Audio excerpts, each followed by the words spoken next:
Are you better off today than you were 4 years ago? Americans asked themselves in 1892 when they had to decide for the first time between a president and a former president. Let's look at how Grover became America's first comeback kid, president. Born Stephen Grover Cleveland to Anne and Reverend Richard Cleveland on March 18, 1837, in a house belonging to the church. His father ministered in Caldwell, New Jersey, where you can still tour it today. The Cleveland family had deep roots in America, arriving 15 years after the Mayflower. They were distant cousins to the namesake of Cleveland, Ohio. Richard's grandfather fought in the famous Revolutionary War battle of Bunker Hill. Grover spent his boyhood in central New York in the modest towns of Fayetteville and Clinton. Neighbors described him as full of fun, inclined to play pranks, and fond of outdoor sports, a man's man in the making. His father ministered there until he died, when Grover was just 16. College dreams set aside, Grover went to work to help support his family. He worked with his older brother in New York City as a teacher at a blind school for a time.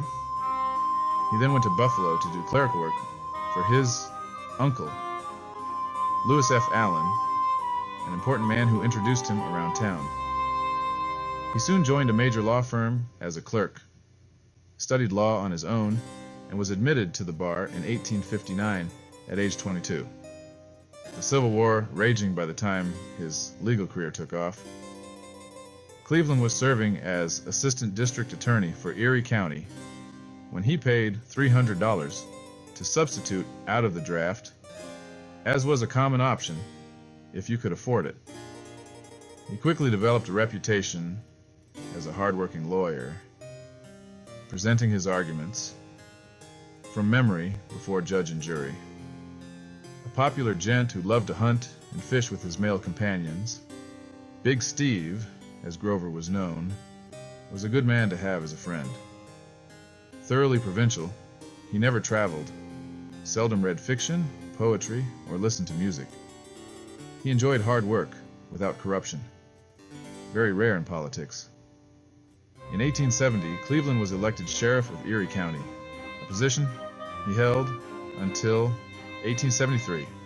His commitment to political organizing, poker parties, drinking with his buddies, and other simple pleasures. But when holding any office, Cleveland ran it, as his constituents expected him to. Fiscally responsible, honesty, and efficiency did not go unnoticed. He then returned to practicing law, and over the next 8 years, he amassed an impressive savings account of $75,000 and a full body weight of 250 pounds. A big man.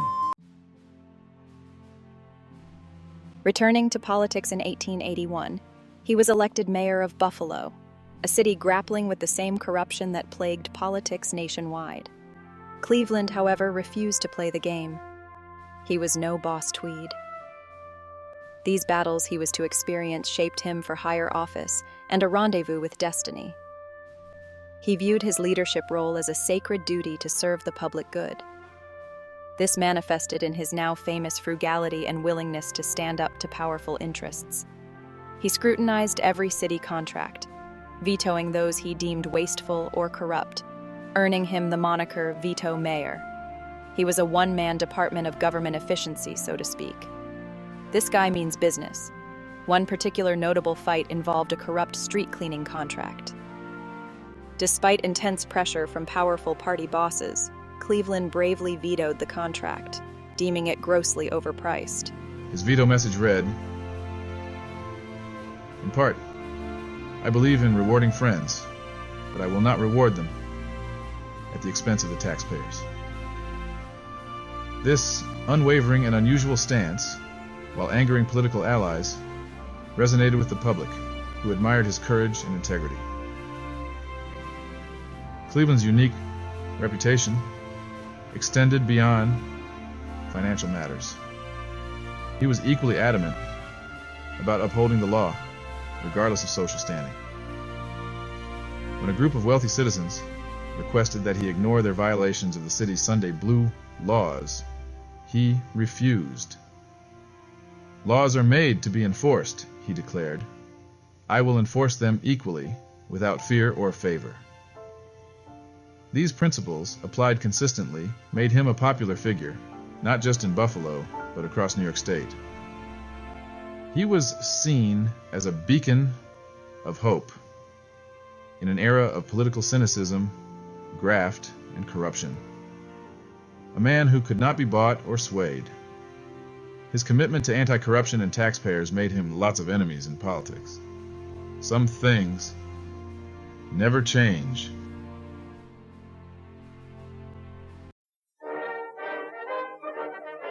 Reputation for results and man of the people well established, it was time to consider higher office. He quickly went from mayor of Buffalo in 1881 to governor of New York in 1882. When 1884 rolled around, he was an obvious choice to be nominated to run for president. His work as an incorruptible, straight-shooting reformer with nerves of steel carried him straight to the White House as the 22nd President of the United States and the first Democrat to hold the office since the Civil War. The people wanted change, and Cleveland was their man. He entered the White House determined to bring his brand of honest government to the highest office. He delivered his inaugural addresses without notes, something no president had ever done before. One of the few presidents to take office as a bachelor, his wedding became a national sensation. Cleveland married Frances Folsom, the beautiful daughter of his former law partner, in the White House in 1886. Apparently, he was quite the Romeo with a quill, as his love letters have survived. Frances was just 21 years old, making her the youngest First Lady in American history, and very popular. Frances quickly became a beloved figure, enhancing her husband's popularity. The love story of Beauty and the Beast of Buffalo enhanced Mr. Grumpy's image, captured the imagination, akin to perhaps Ron and Nancy Reagan. Hollywood, are you listening? The wedding was a significant event. The ceremony took place in the Blue Room of the White House, attended by close family and friends. Frances wore a beautiful ivory satin gown, and the couple's union was celebrated with great joy. Their marriage brought a sense of warmth and normalcy to the White House, endearing the Clevelands to the American public. Frances played a crucial role in Cleveland's presidency, providing support and charm that complemented his stern public image. Together, they navigated the complexities of public life, leaving a lasting legacy on the American presidency. Despite a successful first term, marked by reform and a popular marriage, Grover Cleveland's unwavering commitment to principle would also contribute to his political downfall. The issue that ultimately led to his defeat in the 1888 election was a debate on tariffs. In fact, before the income tax, this was largely how the government was funded. A tax on imported goods every country uses to control the flow of goods and raise revenue. Like any other taxes, there are lots of opinions and special interests. Cleveland wanted to do what was best for the American people. These tariffs protected certain industries, but also raised prices for consumers' European and other goods. Cleveland wanted to lower them. Harris and his corporate backers wanted them raised. Cleveland sought to rein it, and being a believer in limited government and fiscal responsibility. The president believed that they were hurting more Americans than they protected. High tariffs, he said, led to high prices on all products. Another debate that is still going on. Sense. Cleveland's fiscal responsibility and opposition to current tariffs made him a target. He wanted to lower them because of the surplus. Others wanted to raise them. Very different than today. Too much money just sitting in the public treasury would, Cleveland believed, slow the American economy. That's not a situation we can relate to in the 20th and 21st century. His opponent stated, "We fully support the American system of protection. President Cleveland and his party serve the interests of Europe," accusing him of acting on behalf of foreign companies. "We would see all other taxes ended before we surrender any part of the protective tariff system." They went to businessmen who had become rich because of overly high protective tariffs. They asked for support, and the businessmen gave millions of dollars to the campaign. The businessmen also put pressure on the people who worked for them, telling workers that if Cleveland were re-elected, there might be no more jobs. The 1888 presidential election became a referendum on the tariff issue. Cleveland, running for re-election against an insider whose family was no stranger to D.C., Benjamin Harrison, the only grandson of a former president to become president. Cleveland ran vigorously on a platform of tariff reduction. However, his message was drowned out by the well-funded campaign by Harris backers who wanted to suppress competition. This was the Gilded Age, and these guys were powerful. It would be somewhat comparable to if today most of the billionaires and tech companies and media and government agencies were all working together to fight your re-election. You might have a hard time overcoming that cabal and winning by reaching the people. You'd have to be a powerful persuader and have a reputation. In the end, Cleveland lost to Harrison in a close contest, though he did still win the popular vote. Unlike fiscally conservative Cleveland, Harrison was a tariff and spender, so to speak. He too wanted to reduce the government surplus by making it rain to all new levels. He and Congress unlocked the new achievement of passing $1 billion in spending with a spending spree. Grover Cleveland had mixed feelings about his defeat. He wanted to finish his work. He wanted to win because he believed his policies were best for the country. He had more to offer. He said he was not sorry that he had made tariffs the major issue in the campaign. "I do not regret it," he said. "It is better to be defeated, battling for an honest idea, than to win by a cowardly trick." President Harrison and Congress did all kinds of spending and tariffing. The surplus evaporated, and so did the good economy. The public may not have been sure who to believe, or which was better for them. Now, they would get to find out. Interesting facts.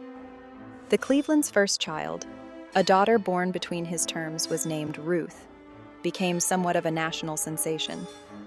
Baby Ruth, as she was known, was a sickly child, and tragically died from a mild case of diphtheria at just 12 years old. A tragic loss for the Clevelands. 16 years later, a candy bar was named after her that we still have to this day.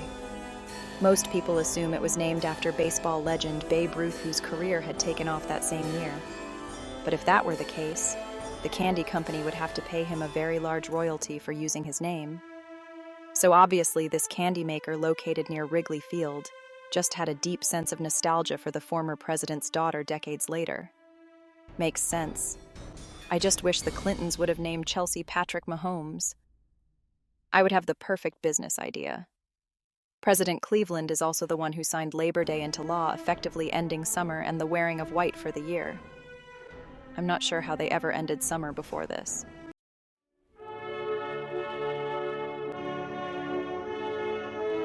It's Election Day 1892. The people are ready for a change. A change back to better days. The choice between the same two men, but now with the advantage of having seen them both in office. When Cleveland lost in '88, He did not give up on his commitment to finish the job, and his fighting spirit remained. The destiny that had been abruptly halted wasn't over. This time he wouldn't be stopped, and it seemed he had the hearts and will of the people behind him. When Benjamin Harrison faced criticism for wasteful spending, the people were arguably worse off than 4 years ago. The central issue again, tariffs. The public, weary of economic uncertainty and the excesses of the administration, made it clear who they were going to elect this time. Cleveland didn't change his message. The people came back to his side, and he triumphantly returned to the White House in what must have seemed like the greatest victory in history to that day. Voters wanted a return to better times, and this was the first time in history that they elected a former president back to the office for a non-consecutive term, something that would not happen again for 132 years in 2024, when Donald Trump made a triumphant return to the White House. Even in the face of defeat, dedication to principle and unwavering service to the nation could ultimately be rewarded, if you can get back there. In his second term, Cleveland had new problems. He famously fought against the annexation of Hawaii and other expansionism. He thought that what was done there was criminal and tried to restore the Queen, something Hawaiians have not forgotten to this day. The annexation would have to wait for another president because he wasn't going to allow it. He eventually retired and soon after suffered the tragic loss of his first child, Ruth. Cleveland fought corruption, even in his own party. The status quo, the establishment, and powerful special interests. He fought his way back to finish his story, and to do what was right for the American people, who made him the first comeback kid president.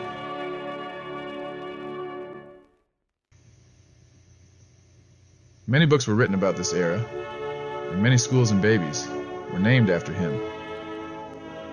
If you search Grover Cleveland, you will see a few notables, like a famous baseball player.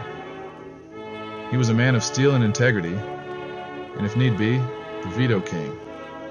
At least that's how we see it. What about you? Thanks for watching. Don't forget to like and subscribe, and let us know your thoughts below.